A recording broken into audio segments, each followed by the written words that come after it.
बिस्मिल्लाहिर्रहमानिर्रहीम। अस्सलाम वालेकुम नाज़रीन, आप यूट्यूब चैनल देख रहे हैं। मैं इमरान खान। पाकिस्तान की जो गवर्नमेंट है उसने जो पॉलिसी है वो यही रखी हुई है कि मांगते जाओ इधर से फिर उधर से फिर उधर से, क्योंकि पाकिस्तान में मईशत नहीं चल रही।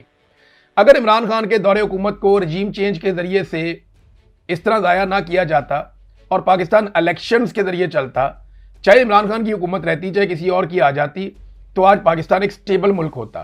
पाकिस्तान के ज़र मुबादला के अपने ज़खायर होते, ना कि गैरों का पैसा उसके अंदर रखा हुआ होता। तो पाकिस्तान कुछ ना कुछ करके किसी ना किसी लेवल पे तो पहुंच जाता, और आज इतने मजबूर ना होते, अपनी फॉरेन पॉलिसी को हमने गिरवी ना रखा हुआ होता। जिसकी बात मानते हैं वो कहता है ठीक है। और दूसरी बात यह है कि यूएई ने इतना लंबा अरसा पाकिस्तान के कौमी खजाने में अपने पैसे रखे हैं, उसका शुक्रिया अदा करने की बजाय उसके गले पड़ गए जब वो पैसे वापस मांग रहे हैं। और जब आप गले पड़ेंगे, सोशल मीडिया पे उनकी तस्दीक करेंगे, यूएई वाले बहुत सियाणे हैं, उन्हें पता है कि सरकारी अकाउंट्स कौन से हैं और टाउटों के अकाउंट्स कौन से हैं। उन्हें पता है कि उनकी तौहीन करवाई जा रही है सोशल मीडिया के ऊपर, तो इसीलिए अब वो अग्रेसिव हो गए हैं आपके खिलाफ। तो चाइना के साथ भी ये एस्टेब्लिशमेंट पाकिस्तान की यही खेल खेलती है। वही चाइनीज तजदियाकार ने कहा भी है, उसने कहा हमें पता है, हमने चाइना में ये चीज़ें कंट्रोल की हैं, बड़ी अच्छी तरह जानते हैं कि सरकारें किस अंदाज में अपने ट्रोल्स को इस्तेमाल करती हैं। ये एक चाइनीज तजदियाकार ने कहा जब पाकिस्तानी टाउट्स ने उसके ऊपर अटैक किया। नाज़रीन, डोनाल्ड ट्रंप की धमकी मैंने आपको बताई कि वो ईस्टर संडे के बाद मंगल को बहुत बड़े हमले करने जा रहा है। ईरान ने कहा जी फिर ये खित्ते में रहने के कोई भी काबिल नहीं होगा।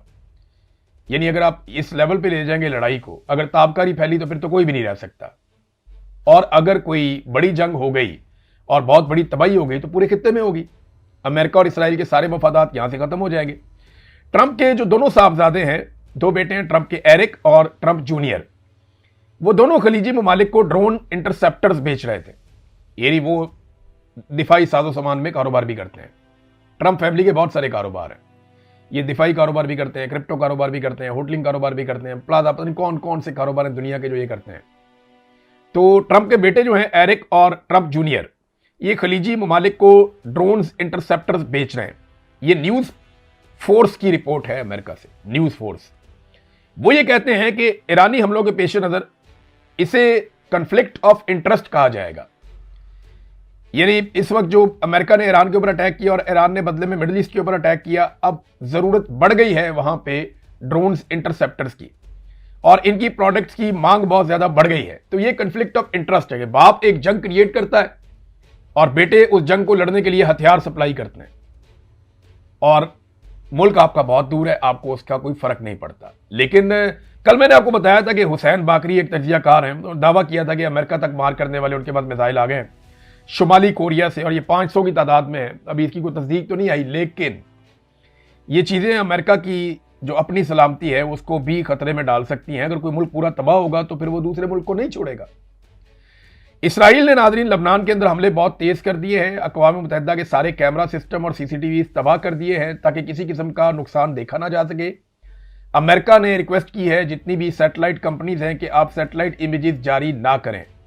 वो काम भी वहाँ पे हो रहा है और वो बहुत शिद्दत के साथ ये कोशिश की जा रही है कि नुकसानात दिखाए ना जा सके जहाँ पे अमेरिका और इसराइल ना चाहें।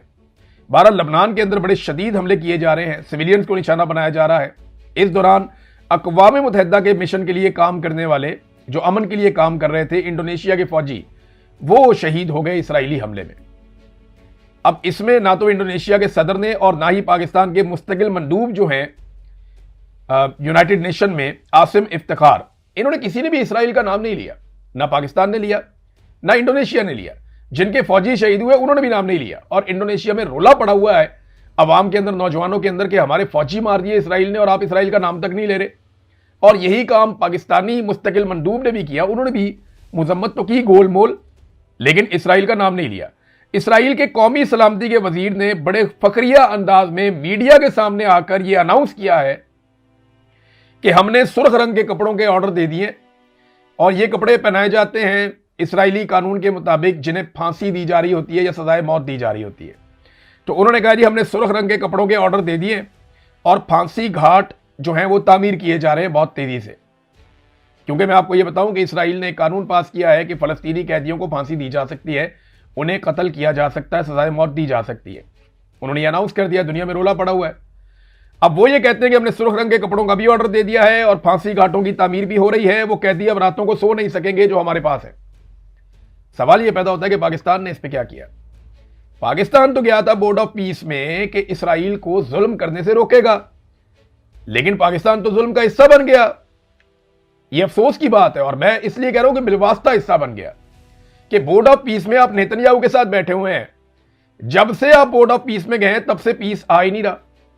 अमन बोर्ड का पाकिस्तान हिस्सा बन गया और अमन ख्वाब बन के रह गया पूरे खित्ते का। भाई पाकिस्तान कब निकलेगा बोर्ड ऑफ पीस में से? बाकी ममालिक को भी निकल जाना चाहिए कि जनाब जब से आपने ये बोर्ड ऑफ पीस बनाया है, पीस नाम की तो कोई चीज हमने देखी ही नहीं। और अब इसराइल ने जो फलस्तीनियों को फांसी देने का फैसला किया जो माजी में कभी नहीं हो रहा था, अब वो कह रहे हैं हम फांसियां देंगे, इनको कत्ल करेंगे। इसके ऊपर भी पाकिस्तान ने कोई वादे मौकिफ नहीं लिया। पाकिस्तान को बोर्ड ऑफ पीस के अंदर इस मामले को उठाना चाहिए और इसको रुकवाना चाहिए। इसराइली हमले जो अरब ममालिक पे हो रहे हैं, देखिए ना, अरब ममालिक पे ईरान खाली हमले नहीं करता, इसराइल भी हमले करता है ताकि लड़ाई भड़के। उसके ऊपर पाकिस्तान कोई स्टेटमेंट नहीं देता। मैं हैरान हूं कि पाकिस्तानी इतना करीब कैसे आ गए इसराइल के। अमेरिका के करीब तो मैं जानता हूं पाकिस्तान की मिलिट्री एस्टेब्लिशमेंट हमेशा से थी, लेकिन उनको खुश करने के लिए इसराइल के इतना करीब आ जाना ये मुझे बहुत अजीब लगता है। मैं कभी ऐसा माजी में मुझे लगता नहीं था। अच्छा, ईरान के सोर्सेज और उनका मीडिया भी ये क्लेम कर रहा है कि अमली तौर पे यूएई इसराइल के साथ मैदान जंग में उतर चुका है और अब कुछ ऐसे हथियार और चीजें इस्तेमाल हो रही हैं जो इसराइल के पास नहीं बल्कि यूएई के पास है।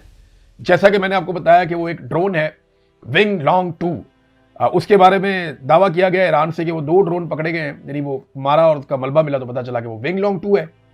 तो विंग लॉन्ग 2 चाइना ने बनाया, यूएई के पास भी है, सऊदी अरब के पास भी है। तो अब अगर यूएई बाकायदा जंग में उतर गया है तो ईरान यूएई के साथ क्या करेगा या क्या कर सकता है, ये अब नजर रखनी पड़ेगी। मुझे तो लड़ाई रुकती हुई नजर नहीं आ रही। मुझे एक पागलपन नजर आ रहा है, एक जंगी जुनून नजर आ रहा है। पता नहीं वो इस लड़ाई को कहां तक ले जाएगा। और जो IAEA के साबिक सरबराह हैं, उन्होंने एक स्टेटमेंट दिया। उन्होंने कहा इस पागल शख्स को कोई रोके, वरना ये पूरा खित्ता जो है वो तबाही की तरफ जाएगा। बड़ा सख्त स्टेटमेंट उन्होंने दिया डोनाल्ड ट्रंप के बारे में कि जो डोनाल्ड ट्रंप ने कर दिया खित्ते के साथ, ये आग फैली। देखें, एशिया सबसे बड़ा बरे आजम है, यहां सबसे ज्यादा आबादी है और इसका इंपैक्ट अगर यहां पे कुछ बहुत बड़ा होता है तो जापान तो एक जजीरा था ना, जापान जो मुल्क है उसके चारों तरफ समंदर है, वो दूर है बहुत। वहां पे एटम बम फटा, असरात कुछ और थे। यहां ताबकारी हो जाएगी तो असरात कुछ और होंगे। ये बात दुनिया को समझ आ रही है, लेकिन डोनाल्ड ट्रंप को अपनी जात से बाहर शायद अभी कुछ दिखाई नहीं दे रहा। वो बहुत प्रेशर में है। नेतन्याहू की भी यही हालत है, पाकिस्तान के हुक्मरानों की ऐसी हालत है। तो हमें तो समझ है ना इस बात की। आसिम मुनीर और शहबाज शरीफ ये समझते हैं कि जिस दिन पाकिस्तान की आवाम को मौका मिला तो वो इन्हें नहीं छोड़ेगी। इनको इस बात का आइडिया है, इसीलिए आवाम का सबसे मकबूल लीडर जेल में रख के, निजाम को जकड़ के, अपने आकाओं की मदद करके और उनके नक्शे कदम पे चल के इन्होंने पाकिस्तान में पूरा एक पैरा बिठाया हुआ है। लेकिन कब तक? अब तक के लिए इतना ही। अपना ख्याल रखिएगा, अपने चैनल का भी। अल्लाह हाफिज़।